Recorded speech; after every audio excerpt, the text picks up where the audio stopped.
Hello viewers, brand ടോക്കിൻ്റെ പുതിയ വീഡിയോയിലേക്ക് എല്ലാവർക്കും വെൽക്കം. അപ്പം ഡീസൽ, നമ്മുടെ തമിഴ് സിനിമ ഡീസൽ, അതിൻ്റെ ഒഫീഷ്യൽ ട്രെയിലർ റിലീസായിട്ടുണ്ട്. അതായത് നമ്മുടെ ഹരീഷ് കല്യാൺ നായകനായിട്ട് അഭിനയിക്കുന്ന സിനിമയാണ് ഡീസൽ എന്ന് പറയുന്നത്. ടീസറൊക്കെ കുറച്ചാൾ മുമ്പ് റിലീസായിട്ടുണ്ടായിരുന്നു. അതിനകത്തെ പാട്ടുകളും അതുപോലെ തന്നെ ടീസറും ഒക്കെ അത്യാവശ്യം വലിയ ശ്രദ്ധ നേടിയതായിരുന്നു. ഇത് ഡയറക്റ്റ് ചെയ്യുന്ന ഷൺമുഖം മുത്തുസ്വാമിയാണ്. നമ്മുടെ അടങ്ങാതെ, അളക് എന്നീ മൂവിയൊക്കെ ഡയറക്റ്റ് ചെയ്തിട്ടുള്ള ഷൺമുഖം മുത്തുസ്വാമിയാണ് ഇതിൻ്റെ ഡയറക്ടർ. അതുപോലെ ഷൺമുഖം മുത്തുസ്വാമി തന്നെയാണ് ഇതിൻ്റെ കഥ എഴുതുന്നതും. ഇതിൻ്റെ പ്രൊഡ്യൂസർ ദേവരാജു ആണ്. പിന്നെ അതുപോലെ കിഷോർ മാർക്കണ്ഡേയൻ എന്നിവർ ചേർന്നാണ് ഈ സിനിമ പ്രൊഡ്യൂസ് ചെയ്യുന്നത്. സിനിമോട്ടോഗ്രാഫി ചെയ്യുന്ന MS പ്രഭു, റിച്ചാർഡ് M നാഥനാണ്. അതുപോലെ എഡിറ്റ് ചെയ്യുന്നത് സാൻ ലോകേഷ് ആണ്. മ്യൂസിക് ചെയ്യുന്നത് ധിംപു നൈനാൻ തോമസ് ആണ്. ഇതിൻ്റെ പാട്ടുകളൊക്കെ ഓൾറെഡി പിന്നെ ഒരുപാട് എന്താ പറയണ്ടേ, ആൾക്കാർ ശ്രദ്ധിച്ച ഒരു പാട്ടുകളാണ് കേട്ടോ.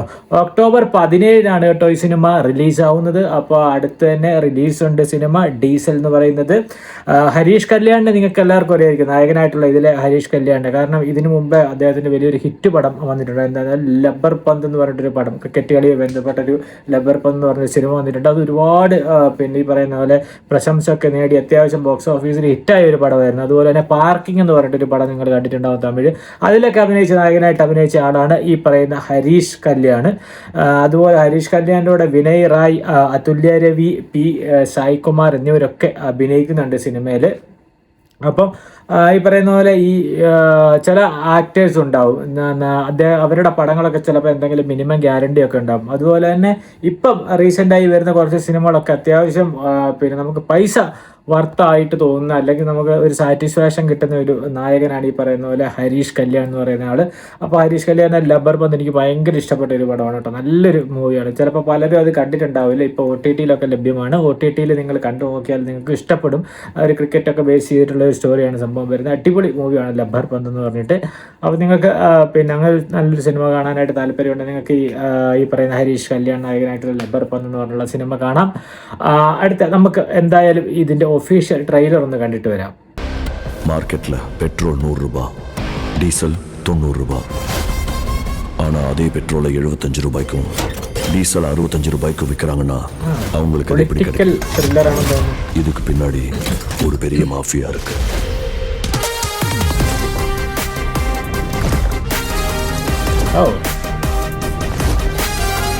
அவங்க எல்லாருக்கும் பின்னால ஒரு மாஸ்டர் மைண்ட் இருக்கான்.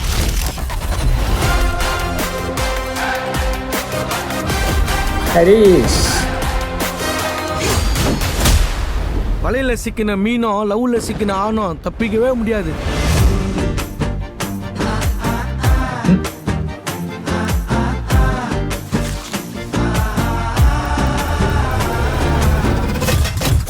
இந்த 3 நாளைக்குள்ள திருடு போன அந்த 2 கோடி லிட்டர் க்ரூட் ஆயிலை கண்டுபிடிக்கும். பெட்ரோல் மற்றும் டீசல் விநியோகம் செய்வதில் கடும் தட்டுப்பாடு நிலவி வருகிறது. ஊருக்குள்ள எத்தனை திருடா இருக்கணும்னு போலீஸ்காரன் தான் முடிவு பண்ணணும். அந்த கதான்னு ஒரு ஐடியா கிட்டத்தட்ட பெட்ரோல் ஆயிட்டு ബന്ധപ്പെട്ട കഥയാണ്. வேடிக்கை மட்டுமே மக்களால் பார்க்க முடியும்னு நினச்சிட்டு விளையாடவே தெரியாத 2 அம்பையருங்க நான் இல்லாத நேரத்தில் ஈஸியாக ஜெயிச்சுலாம் நாட்டத்தை ஆரம்பிச்சிட்டானுங்க. ஆனால் நல்லா ஆடுறவன் களத்தில் இறங்கினா ஆட்டம் எப்படி இருக்கும்னு அந்த 2 அம்பையருங்களுக்கும் புரிய வைக்கணும்ல. சண்டை செய்யறோம்.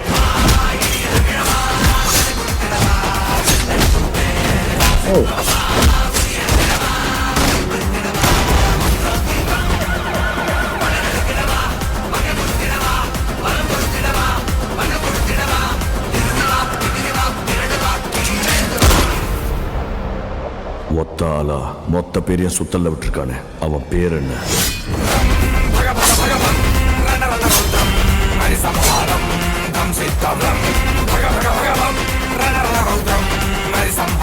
ഡീസൽ.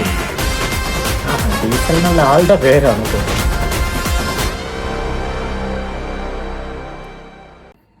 അപ്പോൾ കൊള്ളാം, ഡീസലിൻ്റെ ഒഫീഷ്യൽ ട്രെയിലർ കൊള്ളാം. ഞാൻ ഡീസൽ എന്നൊക്കെ വിചാരിച്ച് ആൾക്കാരുടെ പേരാ, ഇതിനകത്ത് നായകൻ്റെ പേരാന്ന് തോന്നുന്നു കേട്ടോ, ഡീസൽ എന്നുള്ളത്. ഞാൻ വിചാരിച്ചു വല്ല പെട്രോൾ ഡീസൽ റിലേറ്റഡ് സംഭവം പെട്രോളിൻ്റെ കഥ പറയുന്നുണ്ട് ഇതിനകത്ത് ട്രെയിലറിൽ പറയുന്നുണ്ട്, അങ്ങനെയാണെന്നാണ് വിചാരിച്ചിരുന്നത്. പക്ഷേ കൊള്ളാം, ട്രെയിലർ കൊള്ളാം. ഒരു action, political action thriller movie ടൈപ്പാന്ന് തോന്നുന്നു. പെട്രോളുമായി സംബന്ധിച്ച് എന്തോ കഥകളൊക്കെ പറയുന്നുണ്ട്. അപ്പോൾ അതുമായിട്ട് ബന്ധപ്പെട്ട എന്തൊക്കെയോ സംഗതികളാണെന്ന് തോന്നുന്നു. ഈ പറയുന്ന പോലെ ലബ്ബർ ബന്ധു പോലെ നല്ലൊരു പടം, അത് ആ ജനസിൽപ്പെട്ട പടമാകാൻ വഴിയില്ല, ആ ജനറിലുള്ള പടമാകാൻ വഴിയില്ല. പക്ഷേ അത്യാവശ്യം കുഴപ്പമില്ലാത്ത ഒരു പടമായിരിക്കാൻ സാധ്യതയുണ്ട്. ഹരീഷിൻ്റെ ഈ പറയുന്ന പോലെ ഒരു സിനിമയുടെ ഒരു സെലക്ട് ചെയ്യുന്ന രീതിയൊക്കെ വെച്ചിട്ട് അത്യാവശ്യം കൊള്ളാമെന്ന് വിചാരിക്കുന്നു. ഈ പറയുന്ന പോലെ ഒരുപാട് പൊളിറ്റിക്കൽ പരമായും അല്ലാണ്ടും ഒക്കെ ഒരുപാട് എന്താ പറയുന്നത് ഉള്ളിലേക്കുള്ള ഒരു ത്രില്ലറാണ് എന്ന് തോന്നുന്നു. മൊത്തത്തിൽ ട്രെയിലർ കാണുമ്പോൾ തോന്നുന്നു. എന്തായാലും ഒക്ടോബർ 17 ദീപാവലിയാണ്. ദീപാവലിക്ക് അനുബന്ധിച്ചാണ് സിനിമ വരുന്നത്. ഒരുപാട് സിനിമ വരുന്നുണ്ട് ദീപാവലി അനുബന്ധിച്ച്. ഹിന്ദിയിൽ നിന്ന് വരുന്നുണ്ട്, തമിഴ്, തെലുങ്ക്, കന്നഡ, മലയാളത്തിൽ നിന്നൊക്കെ ഒരുപാട് സിനിമകളുടെ ഒരു അതിപ്രസരമുണ്ട് റിലീസിന് ഒക്ടോബർ 17 ആ ഡേറ്റ് വെച്ചിട്ട്. അപ്പോൾ നല്ല പടമാണെങ്കിൽ തീർച്ചയായിട്ടും ലബ്ബർ ബന്ധിന് ശേഷം പുള്ളികൾ ഹിറ്റ് കിട്ടാൻ സാധ്യതയുണ്ട്. ഈ പറയുന്ന പോലെ എന്തായാലും നമുക്ക് ഒക്ടോബർ 17 വെയിറ്റ് ചെയ്യാം. നമുക്ക് ഈ ലബ്ബർ ബന്ധ് പോലെ നല്ലൊരു പടം ഹരീഷിൻ്റെ കിട്ടുമോ നമുക്ക് ജസ്റ്റ് 17 വരെ വെയിറ്റ് ചെയ്തിട്ട് നോക്കാം.